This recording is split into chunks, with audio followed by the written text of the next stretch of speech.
been the best here in the LCK. And, you know, a lot of times we look at Veigar and we're like, okay, this pick seems like a trap. It seems like it's overrated. Doesn't seem that good. But when BDD plays it, he gets lane prio. He's now playing into a Cassante, so he's going to have a huge edge here. And now Cuz has a lot of agency around the middle and top of the map, because bottom side is kind of a wash. You will probably have to protect aiming and Lehens in the early levels, especially at level 3, where Elise is going to come over, start taking your jungle camps away. But after that, Cuz has a lot of agency through mid and top here, because it is a Cassante, it is a Gnar into this Renekton. But what I'm most concerned about for KT is that this composition can snowball so well, and they have Zeus on Gnar into Renekton, a matchup he has crushed in the past. Doesn't matter who it is, doesn't matter if it's Keen. I mean, he's just so comfortable on this Gnar versus Renekton. So cool to be backcasting a telecom war in the playoffs with you, Wolf. We have done this more than once. Yeah. Maybe not in League of Legends, but in the past. And this was always such a fun matchup. Not because of the history, but also because in times past, these usually were the biggest two fan bases, right? So even though in nowadays, T1 is known as the biggest one, KT still has a huge fan base in their own right. And they have come out in a lot of... He's back, right? He was with this roster in a less fortunate time for KT. He's back now and is a huge, crucial part of this. And it's just the difference here, I think, in how T1 has been able to just be dominant so long, whereas KT started off pretty aggressively. This is going to be a 75th pick.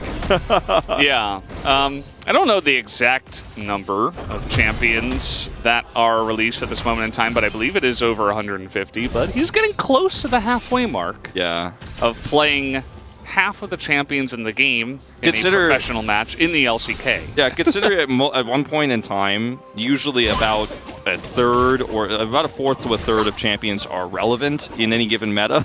To try to help out his bottom lane. Yeah. And this is going to be first strike gold.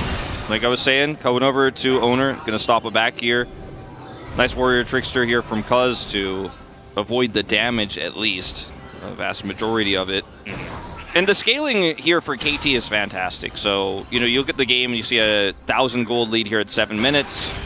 It's not a situation where you're like, okay, well, this is T1, they're going to win this game for free. But it is a 30 CS lead that is mounted here on the bottom side. Aiming is trying to rush back down here with his Noon Clipper in tow. So these advantages are big. It is going to be a Drake going over. And KT Rolster just do not want to give more than what the lane prio is going to provide. Not going to take any bad fights here, not going to try to force anything. And I think that as painful as it is to watch as a KT fan, watching T1 take everything on the map, I think this is the right play. Yeah, Faker getting poked out here. We actually did have the ultimate used by BDD. And the Drake is spawning in 12 seconds. And with Owner losing flash, he's just backing off. He's going to use this Drake in mid to try to help get this early mid turret, as well as Drake prio to take a 2-Drake lead. Yeah, that Rift Herald could be big, as meanwhile, speaking of big, Aiming has to flash, but I think he's 100% dead. They wait in the brush, and they hide on bush. That's all you got to do. Aiming had no idea, and that is a pretty free first blood, and should be first turret given over to Guma. First turret with all 5 plates, and we'll get the solo plate here for the final one. 625, that's going to be the second Drake. And again, Herald can just be dropped here mid. 2 plates have already gone down.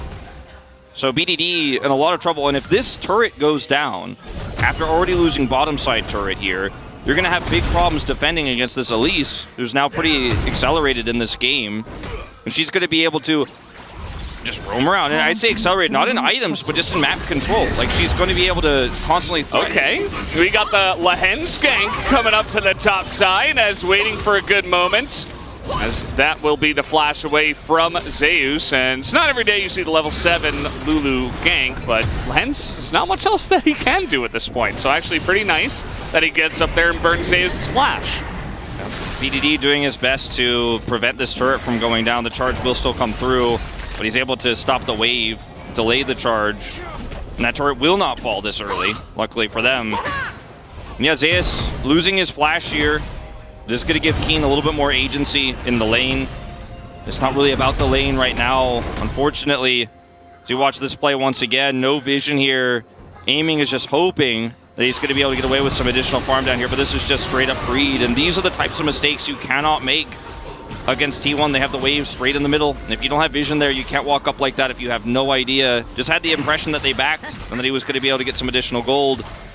1,400 here is 8 plates across the map. This is something that T1 does. It's like, okay, well, we have these win conditions. Maybe if we can hold on. And it's a big if. As, okay, maybe trying to find a little angle here up on the top side. That's that Lulu and Wukong play together as in goes the Cyclone onto 2 of them. Guma has to flash away, so they finally find an angle. Cuz coming through the river, T1 did not have vision here in this river, and they got totally caught off guard. And Cuz is definitely Meanwhile, T1, they want, with this early lead, to take a second Rift Herald and really push this forward. As I'm not sure if you mentioned it, Wolf, but we actually do have Chemtech Soul on No, we didn't talk about it, and Tidal Wave. Gonna go wide. Okay.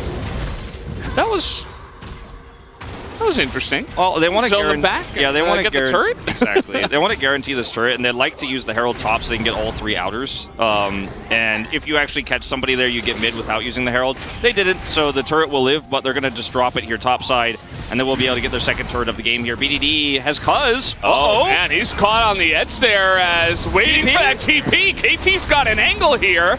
Faker on the run. He does have flash, and he is quite tanky, as Keen really wants to force this one. Faker just on the dash. Still has not flashed, as he will all about him over the wall just to escape. Still has his flash, as he is under here, and Owner getting over the wall with the cocoon, and they turn this around. 2v4, you gotta be kidding me. These are the fights. These are the fights. I said KT cannot force, or T1 will just turn them every single time. Faker using the geometry of the map. Now, meanwhile, they get the turret Look at mid. this. Yeah, until the Drake comes over. And man, T1 a masterclass of macro here. And it was so close there on the top side, but you're committing a TP. It looks so good for KT. They're like, oh man, we got the flank. I think the TP was like a 1.5 seconds late. Like if he was right on that, maybe get something going. Cuz now he's just dead. There's just nowhere to go. I mean, he doesn't have flash. Used it in a couple of fights ago. And you have no map vision really as KT here. You know, you're trying to set up control wards defensively in your own jungle. You lost an inner. So just, like you say, nowhere to go, nowhere to hide. Look at this. Faker he just turns. 라인 높여. 나 궁으로 다시 Says he has no full, no flash rather, and no ult. But he is just gonna ult through the wall. 얘 무리한다. And he's like, they overextended. And he just calls it out. He's like, they overextended. And 안 해도 돼, 안 해도 돼. it's just the fans going crazy because once 확인, again T1 makes this happen, and all the while Guma's pushing that mid turret. And he's calling the entire time like he's not really getting, you know, overwhelmed by the fact that he's getting flanked by 4 people. Yeah, the potential poke you mentioned is significant, but at the end of the day, I don't think they can even come near this Baron. T1 can just start it up. You know, they do have a lot of control in the enemy jungle. They can see Cuz, as that ward is not denied by the control ward, actually. Keria takes a massive chunk, though, has to use heal. Okay, this is the angle, maybe. Tidal Wave not great either. They're not able to zone out Cuz, though. He's still got flash. Still got a way in. He's over the wall. The damage comes in, and they get it! KT take the Baron away! And now they're looking for the fight afterwards. The Cyclone, though, doesn't get much value, as T1 really want to get in there and punish for this, as Zeus not able to get a big Gnar, might be able to take down 2 members of KT, and even Keria will survive. And it is 5 versus 3 in favor of T1, but that Baron is pretty huge for KT. They gotta hold on from here. It looked like Faker thought the Blast Cone was going to be enough to actually zone Cuz away, but he doesn't actually hit Cuz with that, and they don't focus the Baron quickly enough, so Cuz is able to come in, like we were talking about, with a lot of control on the map, and Keen would probably just be collapsed on us. Let's go back to this moment here. Faker's in, Blast Cone is eliminated, and then I think he's just thinking, all right, I'm going to zone them away, but they don't have any angle here onto Cuz, so this ends up being straight up a 50-50. And then Cuz is able to survive here, and they want to turn this into a 5v5 fight, but they don't have great engage. They don't have the turn they're looking for. Cuz couldn't actually turn around with the Cyclone. There's just too much damage. If this was an even game state, Cuz just goes back in. Maybe they win the fight with the Felly. Keep them alive against the Gnar, but the Elders should be T1s. T1 grouping over here, and I mean, if KT don't fight this, they lose the game, but if they fight it, they will not win it. Faker again, 1v5, he's like, I'm gonna lock this down. He's level 16, he's got Anathemas locked, and he just locked it. onto aiming. He's like, nope, Yeah. aiming, you can't do damage to me. And he really doesn't. And he's just there. He immediately hits Cuz. He's like, you're not getting in there. Like, that's never going to happen. So Elder Drake taken here by T1. And we're going to cower in fear in the base. And there is a flank potential for Cuz. He's like getting red buff right now. I thought maybe he's going to wrap around. He has flash ult, but who do you even kill if you get the ult off? It's Elder buff, and KT are thinking about game 2. Yeah, just got to wait. Just got to cower, as you mentioned, as the poke is already in. Trying to clear minions. Keen. And yeah, that is the way. We do have a nice little flank here. Inhibitor comes up.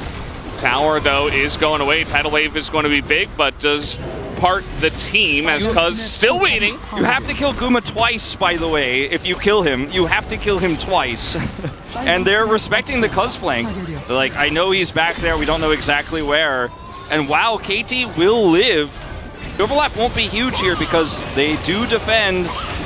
And if KT take time to, or rather, if T1 take time to reset here, some of that time will actually further be eliminated. I don't think they will. They're just going to straight push top, make sure they have 3 inhibs to end the game.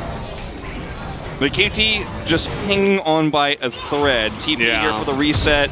BDD has death cap now. Aiming is looking for his LDR, but he's not going to have Infinity Edge for a very long time. So you've got the entire team of T1 breathing down your neck in the top lane, and you don't even have that LDR yet. So now with one Nexus turret and a Dream, KT are hanging on for dear life. Poke already does begin. Cage catches the Gnar. Cuz once again searching, hunting. Boy. Here we go. That's going to be the end of Keen, and that should be the end of this game. The culling comes in onto BDD, and yeah, that's the end of Aphelios as well. Everybody is just scattering to the wind as Lahens is just emoting, and T1 will not let them get away for free. Takes them all down and takes down all of the Nexus. Just textbook tempo-based play from T1 once again here. And these are the types of games you expect to see with T1.